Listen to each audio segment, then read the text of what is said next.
Pour ce troisième exercice, nous voyons regrouper les résultats d'une analyse qualitative.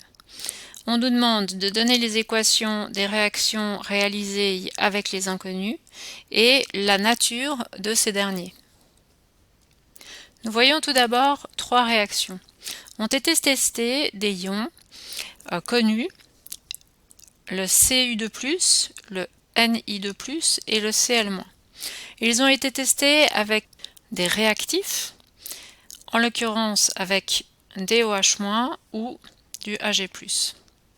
Ce qu'on a pu constater, c'est que les OH-, si dans notre solution il y a des Cu2+, eh bien, forment un précipité bleu. Les OH-, si dans notre solution il y a du Ni2+, eh bien, ils forment un précipité vert.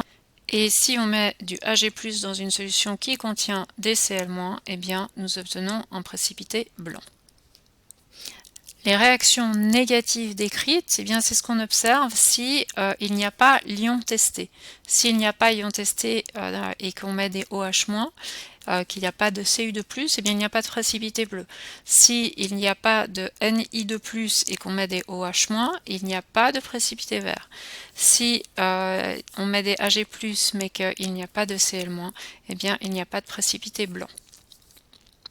Voyons maintenant ce que ça a donné avec nos inconnus. Eh bien, nous voyons que l'inconnu 1, lorsque nous ajoutons des OH-, nous observons un précipité bleu. Cela signifie donc que nous nous trouvons dans la première situation, ici, et que nous avions donc au départ du Cu2+. Nous avons ensuite ajouté dans une autre solution, on a recommencé, du Ag+ à notre solution inconnue. Et là, ce que nous avons pu observer, c'est que nous avons eu un précipité blanc. Et nous savons qu'avec Ag+, apparaît un précipité blanc seulement si nous avons du Cl-. Nous avons donc la nature de notre premier inconnu. Il est constitué de Cu2+ et de Cl-. Nos molécules sont toujours neutres. Cela signifie que notre inconnu a 2 fois plus de Cl- que de Cu2+ dans sa formule, qui est CuCl2. Si maintenant on veut mettre en évidence les deux réactions qui ont été faites, dans la première réaction, nous avons fait réagir notre CuCl2 avec des OH-. Le OH- était peut-être fourni avec du Na+, on le noterait si on le savait. Ici, on ne nous le dit pas, donc on ne va pas l'inscrire. Et si on peut mettre donc les OH- avec le Cu2+, eh bien les Cl- vont rester seuls parce que nous ne savons pas avec quel ion ils se trouvent. Nous savons par contre que à gauche, si nous prenons un CuCl2, nous allons créer un CuOH2 puisqu'il y a un cuivre. Nous aurons à ce moment-là 2 Cl- à gauche, donc nous devrons en mettre 2 ici. Et puis à droite, nous voyons que nous avons 2 hydroxydes. Nous allons mettre ici 2 hydroxydes.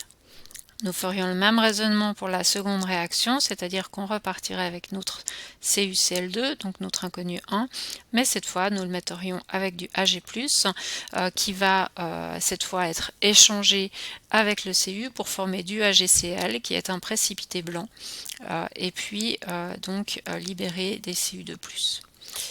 Si nous regardons maintenant notre second inconnu, nous voyons qu'il y a formation d'un précipité jaune au contact des OH-. Alors, il y a une réaction, mais elle ne fait pas partie des réactions que nous avons mises en évidence précédemment, donc nous ne pouvons pas identifier ce ion. Si nous prenons la réaction de l'inconnu 2 avec les Ag+, c'est bien là, par contre, nous voyons apparition d'un précipité blanc, ce qui signifie qu'il y a des Cl-. Donc pour l'inconnu 2, la seule information que nous pouvons donner, c'est qu'il contient des Cl-, mais nous ne pouvons pas donner une formule brute plus complète. Nous pouvons donner une équation de réaction pour la deuxième réaction, c'est-à-dire que nous avons vu qu'il y a des ions Cl- parce qu'ils ont réagi avec les Ag+, et ils ont formé donc un précipité blanc qui est le AgCl. Pour la réaction A, nous sommes un petit peu embêtés, mais nous savons qu'il y a quelque chose qui réagit avec les OH- pour donner un précipité. On pourrait au moins le présenter de cette façon. Enfin, concernant le dernier inconnu, nous voyons qu'il réagit avec le OH- pour donner cette fois un précipité vert. Nous avons vu précédemment que lorsque nous avons un précipité vert avec des OH-, cela signifie que nous avons dans notre solution des Ni2+. Et lorsque nous rajoutons dans notre solution inconnue des Ag+, eh bien, cette fois, nous voyons qu'il n'y a pas de précipité, pas de réaction. Cela signifie eh bien, que nous ne connaissons pas l'ion, nous n'avons pas pu le mettre en évidence.